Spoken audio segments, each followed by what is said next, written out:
Hello friends, welcome back standard 9th Gujarati medium.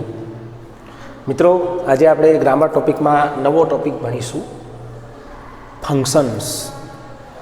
Function topic તમારા માટે નવો છે. 8મા ધોરણ સુધી આ ટોપિક વિશે તમે ભણ્યા નથી.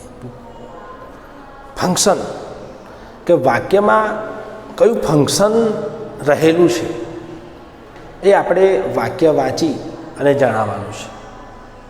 બરાબર છે? આપેલું વાક્ય હોય, કોઈ પણ વાક્ય હોય, તો એ વાક્ય વાંચી વાક્યમાં કયું ફંક્શન રહેલું છે એ ફંક્શન આપણે જણાવવાનું છે. અને એ કયા કયા ફંક્શન એ વાક્યમાં રહેલા હોઈ શકે એ ફંક્શન આપણે અહીંયા 1 by 1 જોઈશું અને શીખીશું. બરાબર છે? તો first of all, expressing emotion. Emotion મતલબ લાગણી. ઇમોશન એટલે લાગણી. વાક્યમાં લાગણી દર્શાવવામાં આવી હોય, વાક્યમાં અલગ અલગ પ્રકારના મૂડ્સ દર્શાવવામાં આવ્યા હોય. બરાબર છે?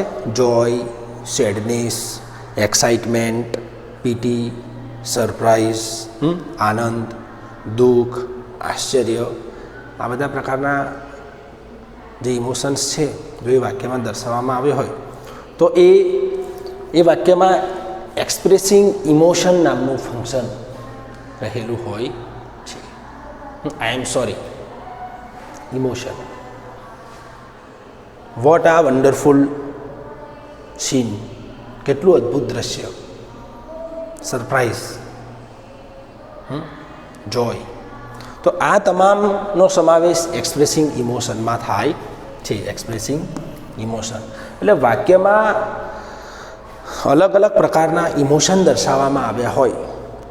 વાક્ય શોર્ટ હોય પરંતુ એમાં જોય, સેડનેસ, સરપ્રાઇઝ, આ પ્રકારના ઇમોશન દર્શાવવામાં આવ્યા હોય તો વાક્યમાં એક્સપ્રેસિંગ ઇમોશન નામનું ફંક્શન રહેલું છે એ આપણે નક્કી કરી શકીએ. આપણે ઉદાહરણ તરીકે જોઈએ તો હાઉ સેડ. બરાબર છે? આ શું છે? Expressing emotion. ત્યારબાદ કોંગ્રેચ્યુલેશન.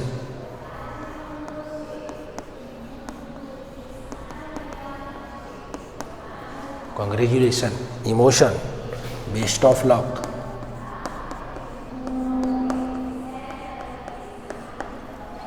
ઇમોશન. What a શેમ.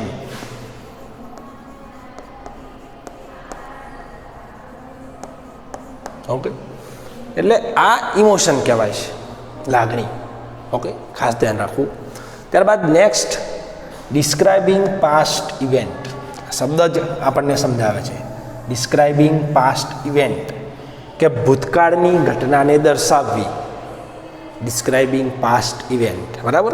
ખાસ ધ્યાન રાખવું કે સાદો ભૂતકાળ અથવા ચાલુ ભૂતકાળ. સાદા ભૂતકાળ અથવા ચાલુ ભૂતકાળનું જો વાક્ય હોય તો એ ડિસ્ક્રાઇબિંગ પાસ્ટ ઇવેન્ટનું ફંક્શન એમાં રહેલું છે. સાદા ભૂતકાળ અથવા ચાલુ ભૂતકાળનું જો વાક્ય હોય તો તેમાં ડિસ્ક્રાઇબિંગ પાસ્ટ ઇવેન્ટ આ ફંક્શન રહેલું છે. દાખલા તરીકે, we went to Baroda yesterday. We went to Baroda yesterday. ગઈકાલે અમે બરોડા ગયા હતા. Describing past event. Okay, describing past event. આ થયું સિમ્પલ પાસ્ટ ટેન્સ. ચાલુ ભૂતકાળનું પણ એમાં વાક્ય આવી શકે. I was watching TV. I was watching TV yesterday. I was watching TV yesterday. Okay, એટલે કે ડિસ્ક્રાઇબિંગ પાસ્ટ ઇવેન્ટમાં સાદા ભૂતકાળ અથવા ચાલુ ભૂતકાળનું વાક્ય રહેલું હોય છે. First, expressing emotion. એમાં અલગ અલગ પ્રકારના ભાવ, અલગ અલગ પ્રકારની લાગણીઓ દર્શાવેલી હોય છે. How sad, congratulation, best of luck, what a shame, બ્રેવો, अलग अलग प्रकारना शब्दों एमां आवे छे। खास ध्यान राखવું, ડિસ્ક્રાઇબિંગ પાસ્ટ ઇવેન્ટ એટલે કે ભૂતકાળની ક્રિયા એમાં દર્શાવેલી હોય છે, કાં તો સાદો ભૂતકાળ અથવા તો ચાલુ ભૂતકાળ। આગળ જઈએ, ડિસ્ક્રાઇબિંગ એક્શન અથવા તો ડિસ્ક્રાઇબિંગ પ્રેઝન્ટ ઇવેન્ટ, अलग अलग नाम थी पूछाई सके। आ डिस्क्राइबिंग एक्शन अथवा तो डिस्क्राइबिंग प्रेजेंट इवेंट बंनेनी वाक्य रचना, बंनेना वाक्यों जवाब एक बीजाने जग्याए तमे लखी सको, डिस्क्राइबिंग एक्शन के डिस्क्राइबिंग प्रेजेंट इवेंट। बराबर है कि सादो वर्तमान काळ अथवा तो चालू वर्तमान काळ। सादो वर्तमान काळ अथवा चालू वर्तमान काळ ना वाक्यों समावेश डिस्क्राइबिंग एक्शन अथवा तो डिस्क्राइबिंग प्रेजेंट इवेंट में थाय छे। सादो वर्तमान काळ अथवा तो चालू वर्तमान काळना वाक्यों समावेश डिस्क्राइबिंग एक्शन अथवा तो डिस्क्राइबिंग प्रेजेंट इवेंट में थाय छे। बराबर है। जेम के I write a letter, I write a letter, हूँ पत्र लखूँ छूँ। I am doing my work, हूँ मारू काम करी रह्यो छूँ। बराबर है। Simple present tense, continuous present tense. बराबर है विद्यार्थी मित्रों। जो सादा भूतकाळनुं अथवा चालू भूतकाळनुं वाक्य होय तो डिस्क्राइबिंग पास्ट इवेंट, चालू वर्तमान काळ अथवा तो सादा वर्तमान काळनुं वाक्य होय तो डिस्क्राइबिंग एक्शन अथवा तो डिस्क्राइबिंग प्रेजेंट इवेंट। ओके। हाँ तो मित्रों आगळ जोईए। सीकिंग इन्फॉर्मेशन, टू सीक मागवू अने इन्फॉर्मेशन एटले माहिती। सीकिंग इन्फॉर्मेशन एटले माहिती मागवी। हवे जो वाक्य प्रश्नार्थ वाक्य होय अने WH क्वेश्चन्स, WH क्वेश्चन बराबर एटले के who, what, when, where, why, which and how many, how much. आ WH क्वेश्चन उपयोग थी जो प्रश्न पूछवामां आवेलो होय वाक्य में तो ते वाक्य में सीकिंग इन्फॉर्मेशन फंक्शन रहेलू छे। ए बाबतनो ख्याल राखवो। बराबर है कि seeking information, what are you doing,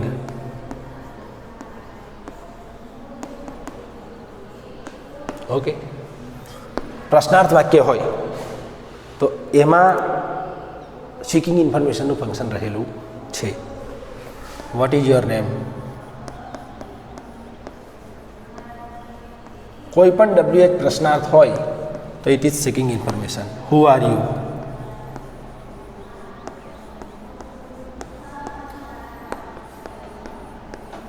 how do you go there, okay. એટલે what, who, how, when, whom, whose WH ક્વેશ્ચનની મદદથી જો પ્રશ્નાર્થ વાક્યો આપેલો હોય તો તેમાં સીકિંગ ઇન્ફોર્મેશનનું ફંક્શન રહેલું છે। એ બાબતનો ખાસ ખ્યાલ રાખવો। આગળ જોઈએ એક્સપ્રેસિંગ એબિલિટી। એબિલિટી એટલે શું? ગુજરાતીમાં વાત કરીએ તો ક્ષમતા। ક્ષમતા દર્શાવવા માટે કયું મોડલ વર્બ આપણે યુઝ કરીએ છીએ? કેન, CAN, कैन, सकू, शक्तिमान हो, एक्सप्रेसिंग एबिलिटी। तो वाक्य में कैन अथवा कैन नॉट थी वाक्य आपेलू होय तो तेमा एक्सप्रेसिंग एबिलिटी नु फंक्शन रहेलू छे। बराबर है। I can speak English, okay. I can jump high, I can speak English, I can jump high, I cannot run fast, okay. आ प्रमाणे कैननो उपयोग करी जो वाक्य आपेलू होय तो ये वाक्य में एक्सप्रेसिंग एबिलिटीनु फंक्शन रहेलू होय छे। ओके विद्यार्थी, ख्याल आई गयो कि सीकिंग इन्फॉर्मेशन, एक्सप्रेसिंग एबिलिटी। आगळ आपणे जोया एक्सप्रेसिंग इमोशन, एमां लागणी अथवा भाव दर्शावेलो होय।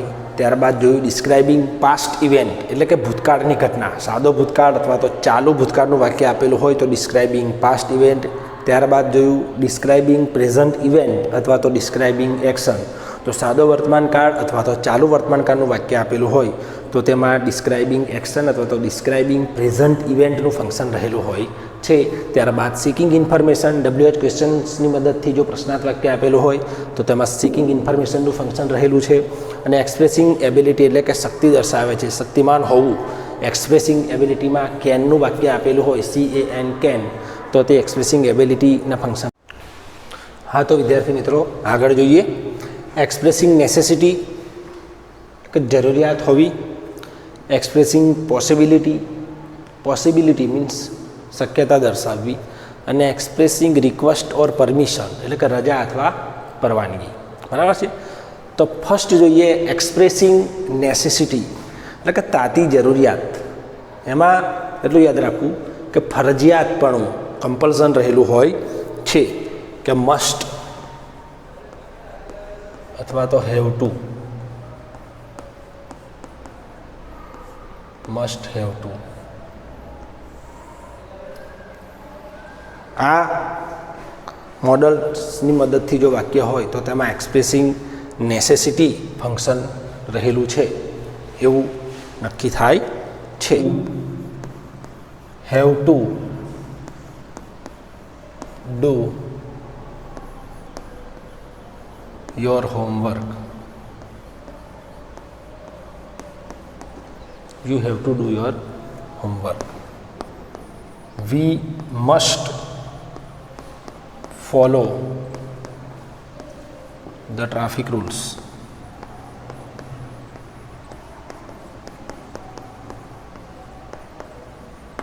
We must follow the traffic rules. मतलब કે એક્સપ્રેસિંગ નેસેસિટીવાળા ફંક્શનમાં જો મસ્ટ, હેવ ટુ અને ઓટ ટુ, બટ બે શબ્દો ખાસ યાદ રાખવા તમારે. મસ્ટ અને હેવ ટુ જો આ બે શબ્દો હોય તો એ ફંક્શન એક્સપ્રેસિંગ નેસેસિટીનું છે એવું નક્કી થાય છે.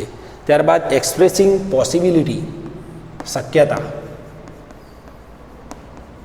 એના માટે MAY મે અથવા તો માઇટ કદાચ મે અથવા માઇટનો ઉપયોગ થાય છે.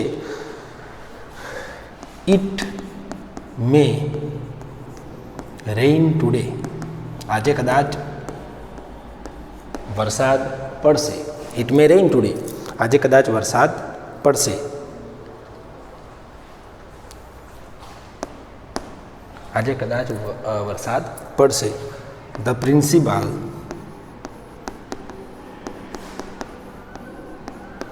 might be in the classroom. કે આચાર્યશ્રી કદાચ વર્ગખંડમાં હશે. બરાબર છે. એટલે શક્યતા એટલે કે પોસિબિલિટી દર્શાવવા માટે મે અથવા માઇટવાળા વાક્ય હોય તો તેમાં એક્સપ્રેસિંગ પોસિબિલિટી ફંક્શનનો ઉપયોગ થાય છે. એ જ પ્રમાણે એક્સપ્રેસિંગ રિક્વેસ્ટ અથવા તો પરમિશન કે રજા મેળવવા માટે, રજા અથવા પરવાનગી દર્શાવતું વાક્ય હોય તો તેમાં આ ફંક્શનનો ઉપયોગ થાય છે. May I come in.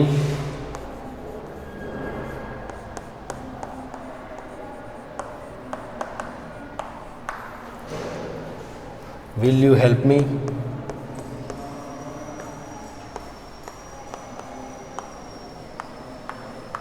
Okay. એટલે આ ખાસ ધ્યાન રાખવું કે એક્સપ્રેસિંગ નેસેસિટી તો એમાં must, have to. Expressing possibility તે શક્યતા દર્શાવે છે. અને એક્સપ્રેસિંગ રિક્વેસ્ટ અથવા પરમિશન એટલે કે રજા અથવા પરવાનગી દર્શાવતા વાક્ય હોય તો તેમાં એક્સપ્રેસિંગ રિક્વેસ્ટ અથવા પરમિશનનું ફંક્શન રહેલું હોય છે. હા, તો મિત્રો આગળ જોઈએ. Describing place, person or thing and expressing manner. Okay. તો describing place, person or thing એટલે કે એમાં વ્યક્તિ,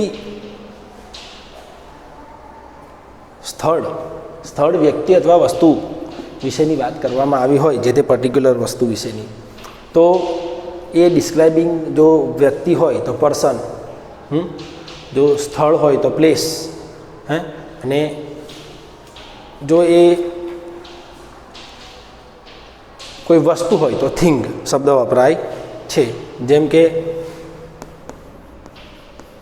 Raj is A fat boy, Raj A fat છોકરો છે, જાડો છોકરો છે. તો ડિસ્ક્રાઇબિંગ પર્સન, બરાબર છે. એમાં શું આવશે? Describing person. ત્યારબાદ Kalol is a small town, Kalol એ નાનું નગર છે. ડિસ્ક્રાઇબિંગ પ્લેસ, બરાબર છે. Kalol is a small town is describing place. And that is my bicycle, પેલી મારી સાયકલ છે. એટલે describing person, describing place and describing thing. આ ખાસ ધ્યાન રાખવું કે વસ્તુ, વ્યક્તિ અને પદાર્થ વિશે જો જે ઓપ્શનમાં આપ્યું હોય એ તમારે જવાબ લખો, બરાબર છે. Describing place, person and thing. ત્યારબાદ એક્સપ્રેસિંગ મેનર કે ક્રિયા કરવાની રીત. એક્સપ્રેસિંગ મેનર, ક્રિયા કરવાની રીત. કે આમાં જે ક્રિયા કઈ રીતે કરવામાં આવી છે એ દર્શાવેલું હોય. ક્રિયા કરે છે પણ કઈ રીતે કરે છે, તો એ જો એડવર્બ વપરાયેલું હોય વાક્યમાં તો એમાં આ ફંક્શન રહેલું હોય છે. એટલે કે જે વાક્ય આપેલું છે એનો હાવથી પ્રશ્ન બનતો હોય તો તેમાં એક્સપ્રેસિંગ મેનર ફંક્શન રહેલું હોય છે, બરાબર છે. એક વાક્ય લખીએ આપણે. સોહન ડ્રાઇવ્સ સ્લોલી, વાહન ચલાવે છે. કેવી રીતે ચલાવે છે? તો સ્લોલી. ડ્રાઇવ્સ સ્લોલી, ધીમેથી વાહન ચલાવે છે. આ તો આમાં કયું ફંક્શન રહેલું છે? એક્સપ્રેસિંગ મેનર, બરાબર. આનો WH ક્વેશ્ચન શું બનશે? How does Sohan drive? Question mark. આગળ આપણે શીખી ગયા છીએ, બરાબર. એટલે એક્સપ્રેસિંગ મેનરમાં શું છે કે એડવર્બ આપેલું હોય કે ક્રિયાપદ જે આપેલું છે એના કઈ રીતે એ કામ કરે છે, ક્રિયા કઈ રીતે કરે છે એ દર્શાવે તો તેમાં એક્સપ્રેસિંગ મેનરનું ફંક્શન રહેલું હોય છે. Sohan drive slowly. I speak English fluently, કળકળાટ. ફ્લુઅન્ટલી કઈ રીતે? તો કળકળાટ. How do you speak English? તો આમાં પણ કયું ફંક્શન છે?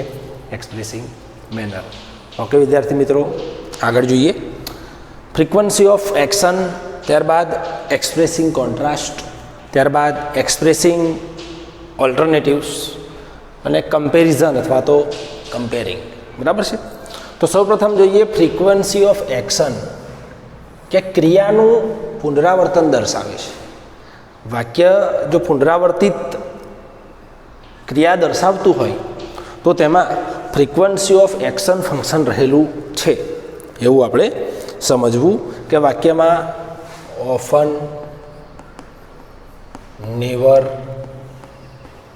સમટાઈમ્સ,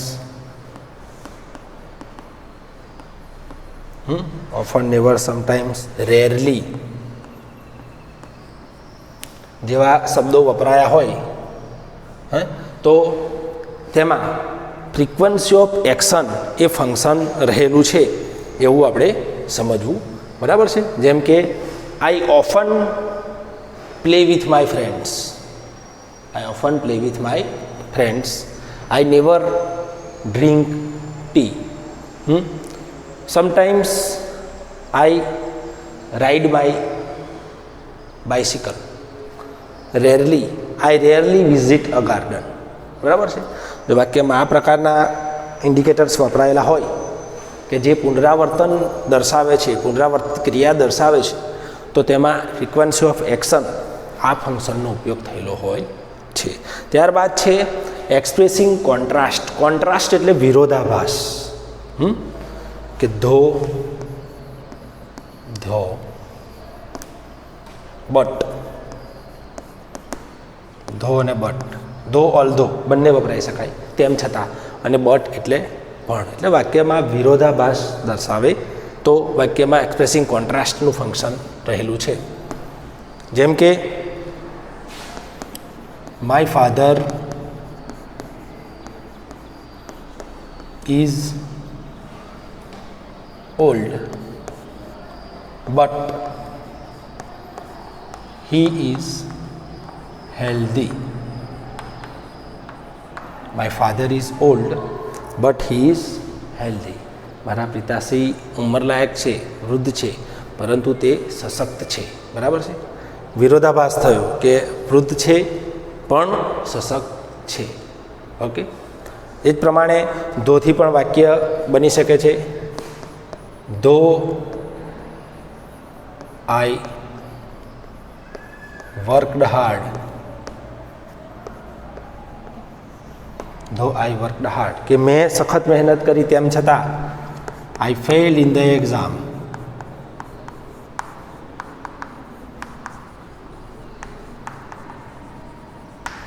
ધો I worked hard I fail in the exam. Okay વિદ્યાર્થી મિત્રો, તો એક્સપ્રેસિંગ કોન્ટ્રાસ્ટમાં ધો અને બટની મદદથી વાક્ય આપેલું હોય છે. ત્યારબાદ એક્સપ્રેસિંગ ઓલ્ટરનેટિવ્સ વિકલ્પ દર્શાવે છે. એના માટે ઓર, આઈધર ઓર, નાઈધર નોર આ સંયોજકો આપેલા હોય તો તેમાં ઓલ્ટરનેટિવ્સ, એક્સપ્રેસિંગ ઓલ્ટરનેટિવ્સ ફંક્શન રહેલું હોય છે.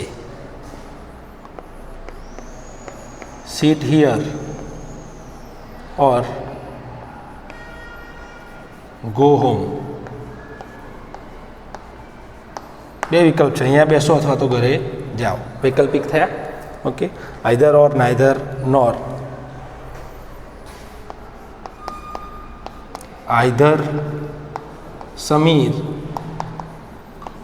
ઓર રાજ વિલ પ્લે કે સમીર અથવા રાજ બેમાંથી એક જણ રમશે. એટલે વાક્યમાં ઓર, આઈધર ઓર અથવા તો નાઈધર નોર આપેલા હોય તો તેમાં ઓલ્ટરનેટિવનું ફંક્શન બને છે. કમ્પેરિઝન સરળ સમજૂતી આની આપું તો જો વાક્ય ડિગ્રીનું હોય તો તેમાં કમ્પેરિઝન ફંક્શન રહેલું હોય છે. કમ્પેરિઝન અથવા તો કમ્પેરિંગ. ઓકે. વાક્ય ડિગ્રીનું આપેલું હોય as, not so as, er than, not er than, તો એ ફંક્શન કમ્પેરિઝનનું હોય છે. Amit is as tall as Vishal. Amit is as tall as Vishal. ત્યારબાદ India is the best country. Okay. Okay વિદ્યાર્થી મિત્રો, તો આટલા ફંક્શન આપેલા છે.